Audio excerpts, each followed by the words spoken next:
Welcome friends, எங்கள் JJ paradise birds Tamil சேனல்லேருந்து மறுபடியும் ஒரு வீடியோ மூலமாக உங்களை சந்திக்கிறோம். இந்த வீடியோவில் ஆஃப்ரிக்கன் லவ் பேர்ட்ஸுக்கு என்ன ஃபுட்ஸ் அண்ட் சப்ளிமெண்ட்ஸ் கொடுக்கலாம்ங்கிறத பற்றி தான் பார்க்க போகிறோம்.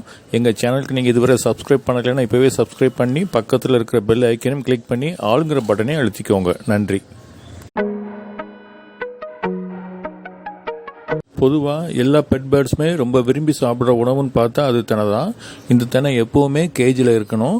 பெட் பேர்ட்ஸ் தனியாக உணவு சாப்பிட ஆரம்பித்ததுலேருந்து தன்னோட கடைசி நாள் வரைக்கும் தினையை விரும்பி சாப்பிடும். ஃபின்ச்சஸ்க்கு தினையை மட்டும் கொடுத்தா போதும். அதுபோல் பட்ஜிஸ்க்கு தினையோட ஒரு சில சீட்ஸ் மட்டும் மிக்ஸ் செய்து கொடுத்தா போதும். பட் ஆஃப்ரிக்கன் லவ் பேர்ட்ஸ்க்கு அப்படி இல்லை. பட்ஜிஸ்க்கு கொடுக்குற சீட் மிக்ஸ் அப்படியே நம்ம ஆஃப்ரிக்கன் லவ் பேர்ட்ஸ்க்கும் கொடுத்தா அதில் எல்லா வகையான சத்தும் கிடையாது. அதனால் ஆஃப்ரிக்கன் லவ் பேர்ட்ஸ்க்கு எல்லா வகையான சத்தும் ஈவனாக கிடைக்காது. அதனால தான் ஆஃப்ரிக்கன் லவ் பேர்ட்ஸ்க்கு இந்த சீட் மிக்ஸோடு கூட அடிஷ்னல் கொஞ்சம் சீட்ஸையும் மிக்ஸ் பண்ணி கொடுக்கணும்.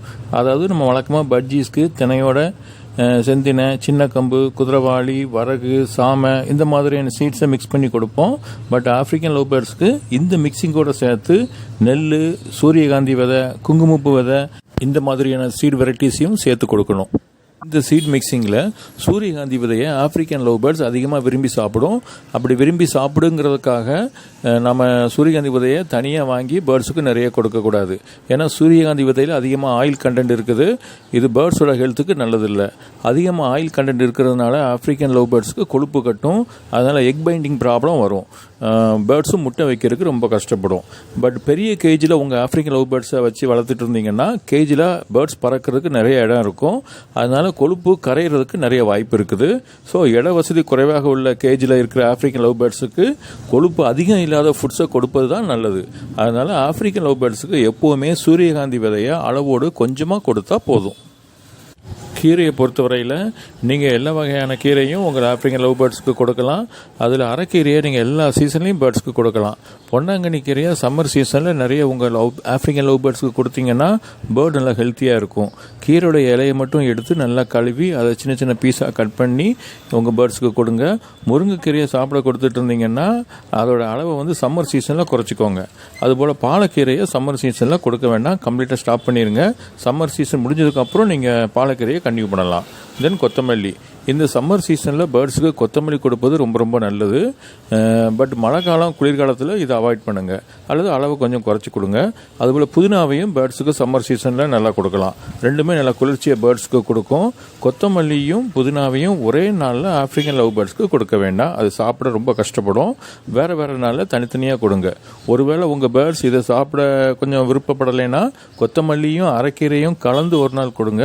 அதுபோல் புதினாவையும் அரைக்கீரையும் கலந்து இன்னொரு நாள் கொடுக்கலாம். அதுபோல் சோளக்கதிரையும் ஆஃப்ரிக்கன் லவ் பேர்ட்ஸுக்கு அடிக்கடி கொடுக்கலாம்.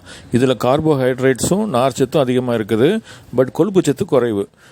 இது பேர்ட்ஸுக்கு அதிகமாக ஸ்ட்ரென்த்தை கொடுக்கும். வெஜிடபிள்ஸை பொறுத்தளவில் வெள்ளரிக்காய், கேரட்டு, பீட்ரூட் எல்லாம் கொடுக்கலாம். இந்த வெஜிடபிள்ஸ்லாம் நல்லா கழுவி சின்ன சின்ன பீஸாக கட் பண்ணி ஆஃப்ரிக்கன் லவ் பேர்ட்ஸ்க்கு கொடுக்கணும்.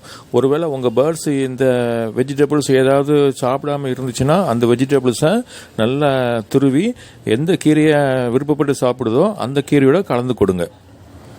தென் ஃப்ரூட்ஸை பொறுத்தளவில் ஆப்பிள், தர்பூசணி, கொய்யா, பப்பாளி இந்த மாதிரியான ஃப்ரூட்ஸை ஆஃப்ரிக்கன் லவ் பேர்ட்ஸ்க்கு கொடுக்கலாம். சம்மர் சீசனில் நிறையவே கொடுக்கலாம். இதில் விட்டமின்ஸ் நிறைய இருக்குது.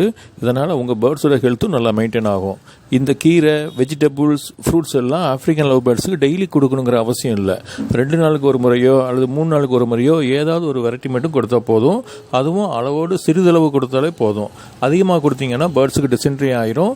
எனவே கவனமாக கொடுங்க. இது போக வாரம் ஒரு முறை ஊற வச்ச கொண்டக்கடலை, பச்சை பயிறு, கோதுமை இதையும் கொடுக்கலாம். அவிச்ச முட்டையும் அதோடைய ஷெல்லோடு சேர்த்து க்ரஷ் பண்ணி கொடுங்க. தென் கேஜில் எப்போவுமே கட்டில் ஃபிஷ் போன் இருக்கணும். இதுதான் பேர்ட்ஸுக்கு கொடுக்க வேண்டிய இயற்கையான முக்கியமான உணவு. இது ப்ரீடிங் சமயத்தில் பேர்ட்ஸுக்கு ரொம்ப யூஸ்ஃபுல்லாக இருக்கும். இதுதான் கால்சியத்தையும் மினரல்ஸையும் பேர்ட்ஸுக்கு கொடுக்குது. இது பெட் ஷாப்பில் கிடைக்கும். கட்டில் ஃபிஷ் போன் கிடைக்காதவங்க மினரல் பிளாக் வாங்கி பேர்ட்ஸுக்கு கொடுக்கலாம். இந்த வீடியோவில் நாங்கள் நிறைய ஃப்ரூட்ஸ் ஐட்டம், வெஜிடபிள்ஸ் ஐட்டம், மற்ற ஃபுட் சப்ளிமெண்ட்ஸ்லாம் சொல்லியிருக்கிறோம். இது எல்லாத்தையுமே நீங்கள் கேஜில் வச்ச உடனே உங்கள் ஆஃப்ரிக்கன் லவ் பேர்ட்ஸ் அதை சாப்பிடாது. உங்கள் பேர்ட்ஸ் எந்த ஃப்ரூட்ஸ், வெஜிடபிள்ஸ், ஃபுட் சப்ளிமெண்ட்ஸை சாப்பிட்டு பழகி இருக்குதோ அதை தான் விரும்பி சாப்பிடும்.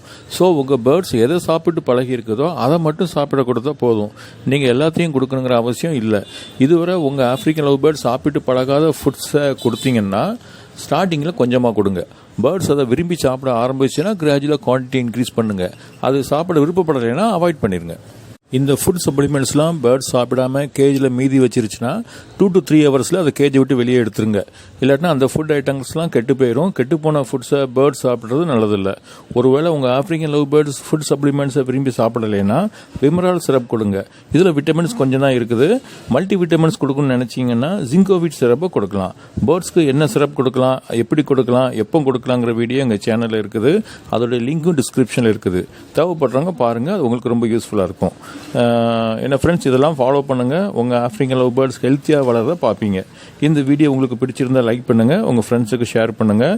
எங்கள் சேனலுக்கு நீங்கள் புதுசாக இருந்தீங்கன்னா சேனலை சப்ஸ்கிரைப் பண்ணிக்கோங்க. அப்போ தான் நாங்கள் அடுத்தடுத்து அப்லோட் பண்ணுற எல்லா வீடியோஸும் உங்களுக்கு நோட்டிஃபிகேஷனில் வரும். தேங்க்யூ.